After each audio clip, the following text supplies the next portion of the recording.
Rajim. Bismillahirrahmanirrahim. My dear students, fellows, colleagues, those who are appearing in the MCPS examination or master's examination or fellowship examination, whether in the country or outside the country. Actually, I was taking a big subject, that is the infectiology, infection and the disease. Without this thorough knowledge of the infections or infectiology, you are not able to diagnose the condition correctly. Because this is the primary cause of the disease. You say that pneumonia, which pneumonia? You say that it is gastroenteritis, which gastroenteritis? This is the question. What type of gastroenteritis it is? What type of the urinary tract infection it is? And so many questions are raised. I am Professor S. Ali Haider. I am actually honorary global professor of medicine without any fame or any economics, not involving anybody to help me even. There is no help regarding these presentations. Now, the condition is called Legionolosis, Legionnaires' disease. Somebody of you should know that this disease. For me, the disease is important in the sense that I myself diagnosed 10 to 11 cases of legionolosis while I was actively practicing in Civil Hospital, Karachi, when I diagnosed 11 conditions of legionolosis, and my colleague who was in the chest medicine in JPMC also diagnosed about 23-24 cases. And another hospital give about 15 cases. So overall there were 50 cases of legionolosis in 6 months we have detected. At that time, the diagnosis of this disease is difficult to make. So the disease is caused by the Legionella pneumophili, which is a form of a atypical pneumonia caused by any species of Legionella. There are many species. But often Legionella pneumophilia. This is the organism. Signs and symptoms include the cough and shortness of the breath and fever and muscle pains and headaches. All are non-specific symptomatology. Nausea and vomiting and diarrhea may also occur. And this often begins 2 to 10 days after exposure. I have seen one case in which case I have seen the pneumonia symptoms and signs along with the persistent diarrhea, so much so that the patient was dehydrated. After the correction of the dehydration even, the patient was drowsy and the electrolyte showed that there is sodium levels has lowered down. There are 2 specific symptomatology along with the pneumonia, and that is diarrhea and hyponatremia. That's all. You should understand this. This is the type of the pneumonia in which case there will be hyponatremia and persistent diarrhea. The legionolosis is any disease caused by the Legionella, including the legion. Actually, this is the place where first it was detected at that time. There was a conference going on in that area, a Legionnaires conference, Legionnaires disease. All of the members who are participating in the conference, they developed the symptoms of the pneumonia along with the diarrhea. Another disease which is related to it is the Pontiac. Pontiac is a place. Pontiac fever, a non-pneumonia illness. It is a very mild illness, and it's also called the Pittsburgh pneumonia. But Legionnaires' disease is the most common, so mentions of the legionosis often refer to the Legionnaires' disease. The Pondek fever or the Pittsburgh pneumonia, etc., they are mild diseases. This is severe disease. The source of infection is fresh water. It can contaminate the hot water tanks, hot tubs, cooling towers, or the large air conditioners. Usually spread by breathing in the mist that contains the bacteria. It can also occur when the contaminated water is aspirated. It typically does not spread directly between people to people, and most people who are exposed do not become infected. So it is not the disease which will spread in the population directly.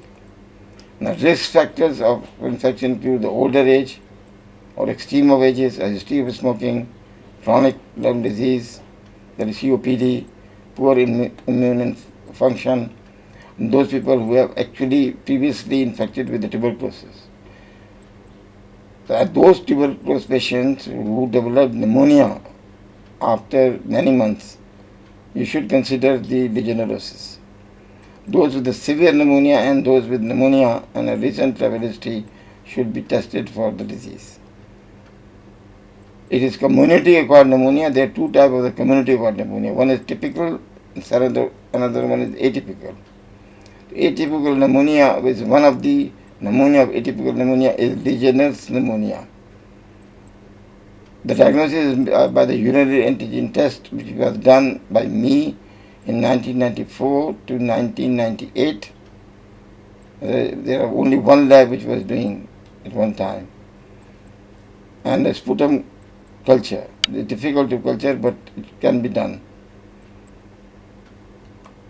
Now this is the source of infection. The water is collected, the air-conditioned water. Here, lower down, it stays there in the cooling tower. The water is spreading on the surface, and the other water, fresh water is here. You see in the lakes around it. It is the best way. It is a hygienic type of a bacteria. It is not the dirty water which grows the bacteria. It is the fresh water which grows the bacteria. And this is the very, very important point. Just like dengue fever, it is a very hygienic type of a mosquito. It doesn't like any type of the filthiness and or other things to grow. So it is the Legionella pneumophilia is etiology, but the other types include the Legionella longbashi, Legionella phyllae, and Legionella migdali, which can cause the pneumonia, which I have said, the Pittsburgh pneumonia and other pneumonias, etc., etc., and Legionella anasa. Now this is the bacteria, gram-negative bacteria, crossover. You see transmission through the aerosolized water, soil contaminated with the Legionella bacteria. This is the source. I have already said that it is fresh water. It is the water which is collected in air-conditioned towers in the buildings. Big buildings have got a lot of air conditioning mechanisms going on. So the hazard of the air conditioning is one of this disease. The bacteria grow best at the warm temperatures. Warm temperature means it is about 25 to 45 degrees centigrade, very ideal Karachi temperature, with an optimum temperature of 35. Again, it is the optimum temperature of Karachi is around 35. So it is misdiagnosed by the physicians. Temperature above 140 degree Fahrenheit kills these bacteria. If it is very, very high heat is provided, boiling water, boiling the other sources, or sterilize, you can sterilize the air by the water, then it can be eradicated. Sources where temperature allow the bacteria to survive include the hot water tanks, cooling towers, and evaporative condensers of the large air conditioning systems, such as those commonly found in the hotels and the large office buildings. Remember, this is one of the main important point which is not seen in other pneumonias. So the first known outbreak was in the Philadelphia, where the conference was going on, it is called a regional conference. That is why its name is derived from this. All members are affected. Legionolosis. So this disease is commonly found in the temperate zones, rather the other areas. There is a virus of infection in this condition. It is called a symbiotic relationship, and it is intercellular parasites of the water-dwelling protozoa, amoeba. Amoeba engulf it. So it is the reservoir, amoeba. It may be amoeba, entamoeba histolytica, or it may be other entamoeba, coli for example. Now, amoeba are often the part of the biofilms, and once Legionella and infected amoeba are protected within a biofilm, they are particularly difficult to destroy. In the built environment, central AC systems in the office buildings, hotels and hospitals, they are the sources of the contaminated water. Although looking fresh water, evaporator coolers, nebulizers, humidifiers, whirlpool, spas, hot tubs, in cruise ships, because you have to collect the water in some place. In the same sense is where you are using aeroplanes and where the collection of the water is under the aeroplane. So it means possibility it can spread in the aeroplane also. The mechanism of infection is that it is the respiration of the contaminated water or inhalation of the aerosolized contaminated water or soil. In the lung, the bacteria consumed by the macrophages, a type of the white blood cells, inside of which the Legionella bacteria, they multiply, causing the death of the macrophage. It is very, very invasive bacteria. When the macrophage dies, the bacteria are released from the dead cell to infect the other macrophages. Virulent strains of the Legionella kill macrophages by blocking the fusion of the phagosomes and lysosome inside the host cell. Normally, the bacteria are contained inside the phagosome, which merges with the lysosome, allowing enzymes and other chemicals to break down the invading bacteria. Although this is the defense mechanism, but sometimes it will not work. The clinical representation I already mentioned out. All the signs of the pneumonia incubation period of 2 to 10 days, the cough, and it may be productive, it may be dry. And in my research, the upper part of the lungs are involved rather than the mid part or the lower part, in comparatively. And in my research, which I have done in 1995 or 6, I've also seen that these all cases have been, I have not seen any case with the hemoptysis, but I have seen about 80% associated with the diarrhea and vomiting, and the relative bradycardia, yes, I have seen, and there is hyponatremia because of the SIAD, SIADH, syndrome of inappropriate ADH secretion. Therefore, electrolyte disbalance occurs if it is less than 120, then the patient will become much, much drowsy. That is the importance of the presentation, remember. So in the radiology, very non-specific. You see the consideration in the bottom of portion of the both lungs in their research. But in my research, the upper part of the lungs are more involved. This is the difference between my research and the research done in America. So radiologically, it is a type of a consolidation, and just like the lobar pneumonia. The diagnosis is usually, it may be possibility that those people who have got COPD or cigarette smokers and immunocompromised people, they are more often involved. Pontic fever most commonly occurs in those who are otherwise healthy. It is a mild disease, Pontic. Now, most usual tests are the direct evidence coughed up mucus. If they are, go for the culture, go for the PCR in this, and you can detect it. Because it is cost effective, you can do the antigen test in the urine. There is a possibility of another thing. Other than the radiology will help you, the electrolyte will help you. But the tool of diagnosis is this. That is the sputum examination. DR and culture should be done, and PCR if possible. Now this is the lower part is involved here. It is seen. But I have seen the cases here. In my research, 70 to 80% involving this, 10% here, and other 15% lower down. On the CT examination, you see that the portions are involved. There is definitely a vasodilation, fibrotic changes are seen. Here you see in both middle part and the lower part of the lungs. So the thing is this, that the significant underreporting problem, because I see that there is misdiagnosis actually in most of the cases. Misdiagnosis. It is misdiagnosis, therefore, if somebody doesn't know about the Legionella, they will not diagnose, definitely. Because diarrhea is a part of the antibiotic have been taken previously, it is related with the antibiotic associated diarrhea. And because the lung is involved and the possibility that the syndrome of inappropriate ADH secretion can occur.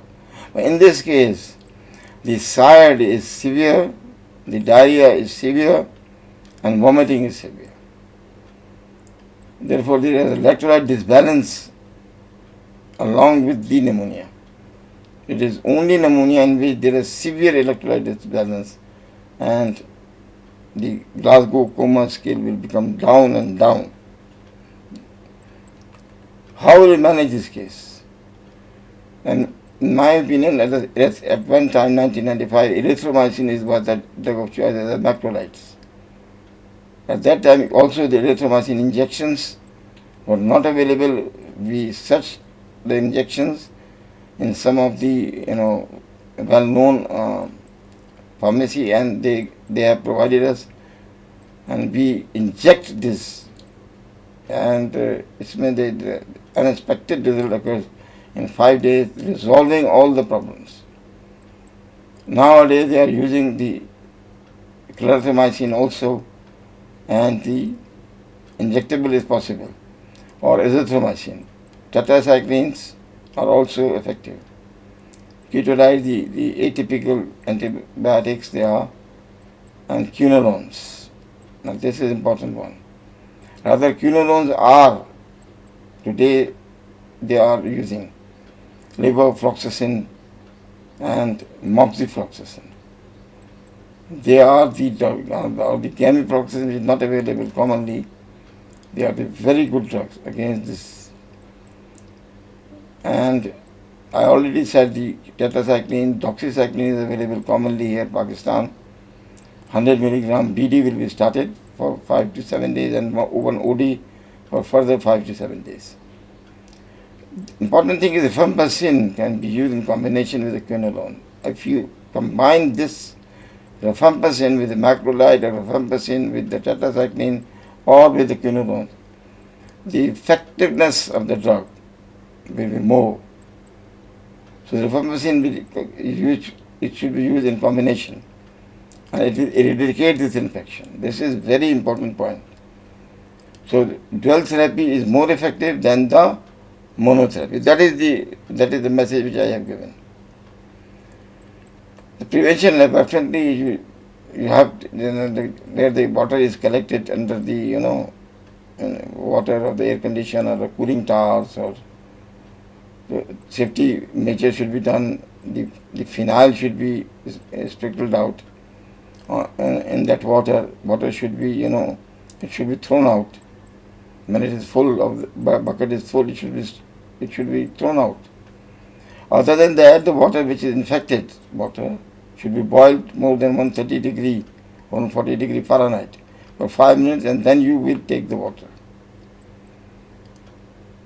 And the prevention can be done also with the chlorination of the water, and a chemical which is known as the biocide is also effective. other than the heating mechanism. Another treatment of the water is the copper silver ionization or ultraviolet light. Today we are using the ultraviolet light also. And the filters. Under the filters program, there are filters which are very available, and you are taking the water from the, which is called as the so-called mineral water. It is only the filtered water. That is enough. If it is ultraviolet light they are using, that is enough.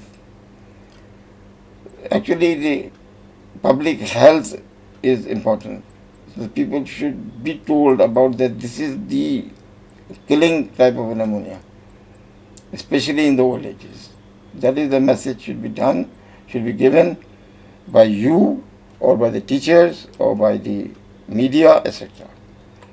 I hope this is a short lecture for you and you can tolerate this lecture. وما علينا إلا البلاغ. السلام عليكم ورحمة الله وبركاته.